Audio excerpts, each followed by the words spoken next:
Puji nama Tuhan. Pagi hari ini kita akan kembali merenungkan firman Tuhan yang saya mau beri tema mengubah krisis menjadi sebuah peluang. Dalam Kisah Para Rasul pasal yang ke-6 ayat 1 sampai yang ke-7 dinyatakan pada masa itu ketika jumlah murid makin bertambah, timbullah sungut-sungut di antara orang-orang Yahudi yang berbahasa Yunani terhadap orang-orang Ibrani karena pembagian kepada janda-janda mereka diabaikan dalam pelayanan sehari-hari. Berhubung dengan itu, ke-12 rasul itu memanggil semua murid berkumpul dan berkata, "Kami tidak merasa puas karena kami melalaikan firman Allah untuk melayani misi.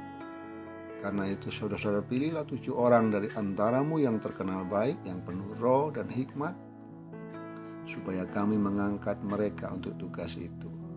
Dan usul itu diterima baik oleh seluruh jemaat. Lalu mereka memilih Stefanus, seorang yang penuh iman dan Roh Kudus, dan Filipus, Prokorus, Nikanor, Timor, Parmenas, dan Nikolaus, seorang penganut agama Yahudi dari Antioquia.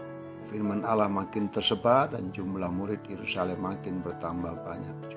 Sejumlah besar imam menyerahkan diri dan percaya.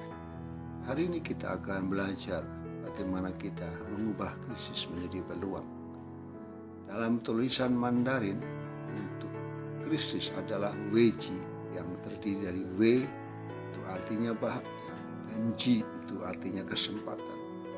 Jadi dalam sebuah krisis ada bahaya tetapi juga ada kesempatan. Kita bisa belajar dalam sebuah krisis yang kita hadapi. Bisakah kita menjadikan krisis sebuah peluang?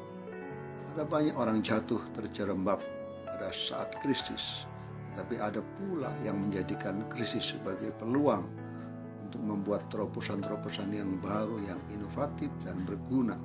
Bacaan kita hari ini menunjukkan gereja mula-mula menghadapi krisis. Ketika jumlah orang-orang percaya makin bertambah, maka timbullah suara-suara yang menyatakan ketidakpuasan. Orang-orang Yahudi yang berbahasa Yunani mengeluh bahwa janda-janda mereka dibedakan. Dalam pembagian sehari-hari mereka tidak mendapat makanan sebanyak yang diterima oleh janda-janda yang berbahasa Ibrani. Bila keadaan itu dibiarkan terus, maka hal itu bisa memicu konflik dan menimbulkan perpecahan. Tetapi para rasul cukup tanggap dan mencari tahu penyebab masalah dan melakukan terobosan untuk mencari solusi. Mereka sungguh-sungguh mempelajari penyebab timbulnya masalah, lalu menemukan bahwa diri mereka lah yang harus dipersalahkan. Mereka mau berubah dan melakukan terobosan. Mereka mengusulkan solusi agar dipilih 7 orang dari antara umat yang terkenal baik, yang penuh roh dan yang penuh hikmat untuk melayani gereja. Dengan demikian tugas diakonia untuk membantu orang-orang yang berkekurangan dapat berjalan lebih baik dan adil, dan para rasul dapat memusatkan pikiran dalam doa dan pelayanan firman. Dan usul itu diterima baik dan dilaksanakan. Hasilnya sangat menggembirakan. Seluruh umat kembali bersatu hati, firman Allah makin tersebar, dan jumlah murid makin bertambah banyak. Krisis yang mereka hadapi, mereka jadikan sebagai peluang untuk maju. Dalam kehidupan pribadi kita, keluarga, pekerjaan, dan usaha, ada banyak atau berbagai krisis yang kadang-kadang kita alami. Dan bagaimana kita bisa mengubah krisis menjadi sebuah peluang? Mari kita mau belajar dari para peselancar krisis, bagaikan gelombang ombak di lautan yang menakutkan banyak orang, tetapi justru dimanfaatkan oleh para peselancar. Bagi para peselancar, gelombang besar justru merupakan peluang untuk berekspresi dan maju.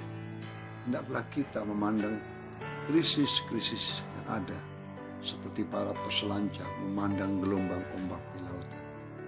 Krisis itu bisa mendatangkan bahaya, tapi juga membuka peluang. Maka janganlah takut terhadap krisis-krisis yang izinkan terjadi dalam hidup kita. Tetapi dengan penuh hikmat dan pertolongan Tuhan, jadikanlah krisis yang terjadi sebagai peluang untuk maju. Ingatlah firman-Nya dalam Mazmur 23 ayat yang keempat. Sekalipun aku berjalan dalam lembah kekelaman, aku tidak takut bahaya, sebab Engkau bersertaku, kadamu dan tongkatmu, itulah yang menghibur aku. Dalam krisis memang, dalam lembah kekelaman, kadang Tuhan izinkan, tapi tidak percaya dalam apapun situasinya, Tuhan senantiasa memberikan kekuatan buat kita untuk menjadikan krisis itu sebuah peluang untuk kita melihat kuasa dan mujizat pertolongan Tuhan nyata dalam hidup kita. Tuhan Yesus memberkati.